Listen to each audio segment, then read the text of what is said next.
नमस्कार दोस्तों, मैं राजस्थान से all Rajasthan tourist car association प्रदेश अध्यक्ष दिलीप सिंह मेहरोली। कोरोना काल के कारण से अभी 1 साल भी पूरा नहीं बीता कि उसके बाद में फिर हमारे सामने एक समस्या आकर के खड़ी हो गई। आज हमारे बंधु ज़्यादातर सभी ने वाहन फाइनेंस के ऊपर लिया हुआ है और राजस्थान सरकार के अंदर गाड़ियां चल रही हैं, टैक्सी कारें, लेकिन जिस तरह का व्यापार होना चाहिए वो नहीं हो पा रहा है। संगठनों के माध्यम से पता चला कि पंजाब और हरियाणा सरकार टैक्सी कारों को नहीं चलने दे रही है। इसके कारण से वहाँ के जो टैक्सी चालक बंधु है और मालक हैं उनके सामने बहुत बड़ी समस्या आ रही है। तो मैं पंजाब और हरियाणा सरकार से निवेदन करना चाहूँगा और ये मांग करता हूँ कि आप जो टैक्सी चालक हैं, जो टैक्सी बुकिंग आती है, उनको घर से बाहर जाने दें, उनको परमिशन जारी करें। जिस तरह से राजस्थान सरकार ने आदेश जारी कर टैक्सी वाहनों को, चौपहिया वाहनों को जो भी हैं उनके अंदर 50% की आप लिमिट कर सकते हैं कि जैसे 4 सवारी आती है तो 2 सवारी आप बिठा के, लेकिन अगर आप पूर्णतः उनको बंद कर देंगे तो उनके परिवार के खाने पीने की जो समस्या आ रही है, किस्तों की जो समस्या आ रही है, आज हर व्यक्ति रेंट पे शहरों में रहकर अपने परिवार का पालन पोषण कर रहा है, वो किस तरह से संभव है।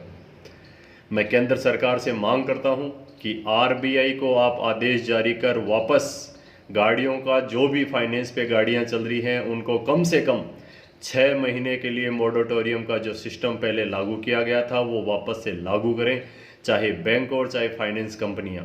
केंद्र सरकार से ये मांग करते हुए मैं यही कहना चाहूँगा कि मोरेटोरियम का समय सीमा 6 महीने कम से कम किया जाए, जिससे हमारे टैक्सी बंधु हैं उनको राहत प्रदान हो। राजस्थान सरकार ने जो टैक्सी वाहन चालकों को चलने की परमिशन दी है, इसके लिए मैं राजस्थान सरकार का धन्यवाद देना चाहूँगा। साथ ही पंजाब और हरियाणा सरकार से ये मांग करता हूँ कि आप भी राजस्थान की तर्ज पर टैक्सी वाहनों को चलने की अनुमति प्रदान करें, क्योंकि कॉमर्शियल वाहन के अंदर जब हम लोग भी टैक्स पे कर रहे हैं, सारा सिस्टम, आज बसें चल रही हैं, स्लीपर कोच चल रही हैं, ट्रेनें चल रही हैं, हवाई जहाज चल रही हैं, ट्रक चल रहे हैं, तो टैक्सी वाहनों को क्यों बंद किया गया है, इसका जवाब पंजाब और हरियाणा सरकार देवें। नहीं तो तुरंत प्रभाव से एक आदेश जारी कर इनको चलने की परमिशन प्रदान करें। जब भी चुनाव आते हैं, सरकारी या गैर सरकारी कोई आंदोलन होते हैं, उस समय आप टैक्सी वाहनों की कैसे मांग करते हैं। तो आज इस आपातकाल की स्थिति के अंदर आप हमारे परिवारों की और हमारी समस्याएं क्यों नहीं सुन रहे हैं। मैं संगठनों के माध्यम से, संगठन के जितने भी लोग जुड़े हुए हैं उनसे निवेदन करना चाहूँगा कि आपके राज्य में भी अगर टैक्सी वाहनों को नहीं चलने दिया जा रहा है तो आप अपनी राज्य सरकार से मांग करें और केंद्र सरकार से मांग करें कि टैक्सी वाहनों को भी सड़कों पर चलने दिया जाए। जब हम लोग भी टैक्स वहन करते हैं, रोड टैक्स वहन करते हैं, किस्तें सभी कुछ राज्य सरकारों को देते हैं, केंद्र सरकार को जो अभी नया नियम लागू किया है जिसके अंदर कि उन्होंने 25,000 रुपये सालाना, 75,000 रुपये सालाना, 2 लाख रुपये सालाना टैक्स के रूप में वहन करेगी, वो किस बात का दे।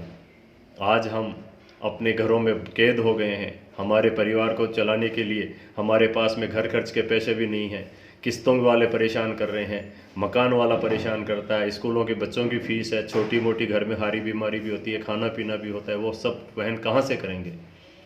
तो मैं सभी दोस्तों से निवेदन करना चाहूँगा कि आप अपनी आवाज़ को बुलंद करें, सब एक साथ खड़े हो जाएं।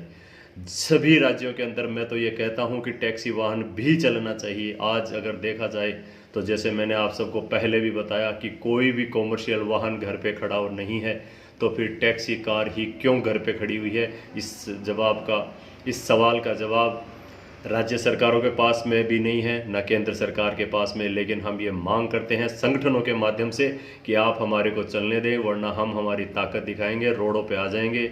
आपातकाल में जैसे कोरोना जैसी महामारी से किसी परिवार में मृत्यु हो ना हो, लेकिन अगर घरों में यूं ही कैद रहे तो हमारे परिवारों को फाइनेंस कंपनियों के कारण से, मकान मालिक के कारण से, फीस के कारण से, दूध है, बिजली का बिल है, किराने का सामान है, क्या खर्चा नहीं होता, इन सब के कारण से परिवारों को आत्महत्या करने की नौबत ना आ जाए। इसलिए मैं केंद्र और राज्य सरकारों से पुनः मांग करते हुए आप सभी से निवेदन करना चाहूँगा कि जिन जिन राज्यों में भी आप लोग निवास कर रहे हैं वहाँ पर आप लोग संगठित होकर अपने संगठनों के साथ में खड़े हों, और जितने भी संगठन बने हुए हैं वो सिर्फ नाम मात्र के ना रहें। अभी वो समय है जब हर व्यक्ति को संगठन की ज़रूरत पड़ती है।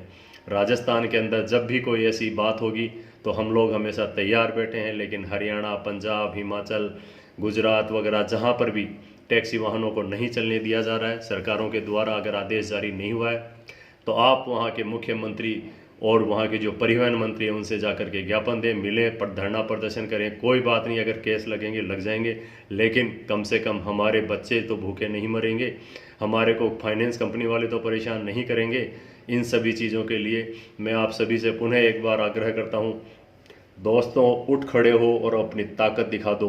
हम किसी से कम नहीं हैं। राज्य सरकार और केंद्र सरकारों से पुनः हाथ जोड़ के निवेदन कि आप हमारे टैक्सी वाहनों को चलने दो, क्योंकि वो भी कॉमर्शियल वाहन हैं। अगर ऐसा नहीं हुआ तो आंदोलन के लिए आप लोग हमें प्रेरित कर रहे हैं, कोई और नहीं। मैं पुनः पंजाब और हरियाणा सरकार से मांग करते हुए कि टैक्सी वाहनों को चलने दिया जाए।